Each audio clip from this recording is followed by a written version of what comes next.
¿Cuáles son las experiencias de chamanes que más le han impresionado?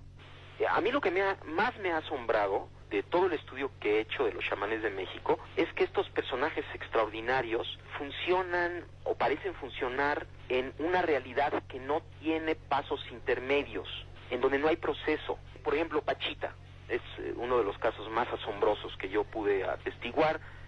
Yo trabajé con ella varios meses. Pachita venía un paciente a verla, por ejemplo, alguien que tenía un problema pulmonar, y entonces si ella decidía, de alguna manera podía percibir directamente lo que le sucedía al paciente y lo que el paciente requería para mejorar. Si el paciente necesitaba, ella hacía una operación en donde extraía los pulmones enfermos e injertaba pulmones sanos. Ahora, esto es inconcebible. Vamos, la cirugía actual ya empieza a hacer este tipo de operaciones, pero la forma en la que Pachita hacía estas operaciones era con prácticamente las manos vacías.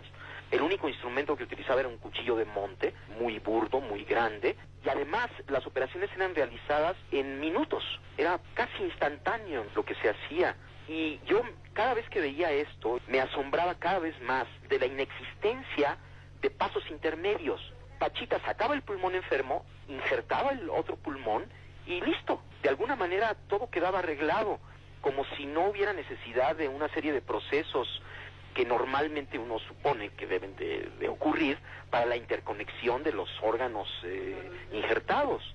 Y al preguntarle al Pachita qué pasaba, cómo es que hacía este portento, ella decía que el proceso simplemente ocurría así. No solamente operaciones de pulmón, sino de corazón, de cerebro, cosas verdaderamente extraordinarias, siempre tenían esta característica en donde parecería que Pachita estaba localizada como ser sentiente, como ser sensible, en un nivel de la realidad en donde lo que ella deseaba ocurría. No había ningún mecanismo aparente, ¿no?, entre su deseo y la realización del deseo. Si su deseo era materializar un objeto, el objeto aparecía mágicamente de la nada, o si su deseo era desaparecerlo, también ocurría.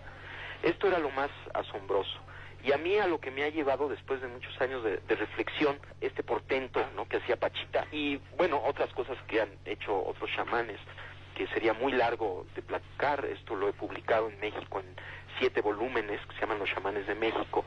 Aunque ningún chamán que yo conocí llegó al nivel de Pachita, todos los chamanes, por ejemplo Don Panchito, un chamán maya, tenía esta misma característica de estar localizado en un nivel de conciencia directo que se manifestaba en su sensibilidad portentosa, ¿no?, en su capacidad de codificar información en forma directa, yo pensaría.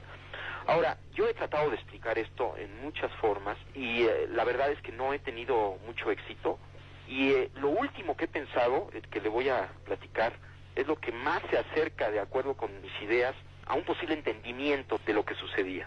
Decía antes que el cerebro, al interactuar con este campo informacional preespacial, como resultante final, crea la realidad perceptual. Ahora, lo que yo he pensado es que esta realidad que se crea, que es el producto final de un proceso cerebral, una vez creada, tiene una existencia real.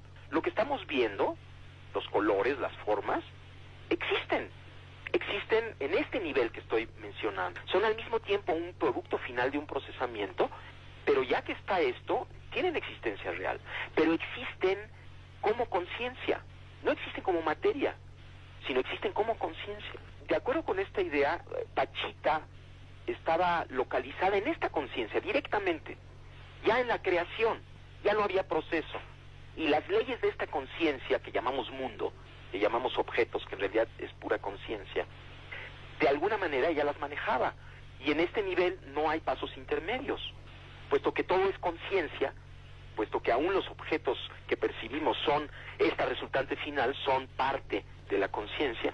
Entonces, si uno está totalmente localizado ahí, si uno no tiene ninguna duda acerca de que la realidad es ese nivel, entonces uno simplemente funciona en ese nivel con las leyes de ese nivel. De tal forma que esto es lo que yo estoy empezando a concluir después de 15 años, ¿no?, de estar pensando acerca de y tratando de explicarme qué es lo que sucedía con Pachita. Y si se fija, la explicación es de lo más sencilla que hay, y al mismo tiempo de lo más complejo, como creo lo que tiene más valor, ¿no? Que es al mismo tiempo muy simple, muy sencillo, pero al mismo tiempo muy complejo. Quizás su teoría sintérgica sea el puente perfecto para entender la realidad. Exactamente. Y además yo pienso que es el inicio. Para mí se ha convertido esta nueva idea que estoy teniendo en una fuente inagotable de aventuras de la conciencia, en mi propia conciencia, porque obviamente esta idea no es nada más intelectual, ¿no? Sino viene de una vivencia, y estoy intentando vivir en ese nivel, intentando recordar todo el tiempo esto y ver qué es lo que sucede, y es verdaderamente precioso, ¿no? Uno acepta esta realidad como un milagro, como una creación, como parte de la conciencia, se santifica lo cotidiano, hay una serie de efectos muy bellos, ¿no? Que todo se llena de amor, hay una hermandad enorme entre todo, porque uno entiende que en ese nivel todo está unificado. Los estudios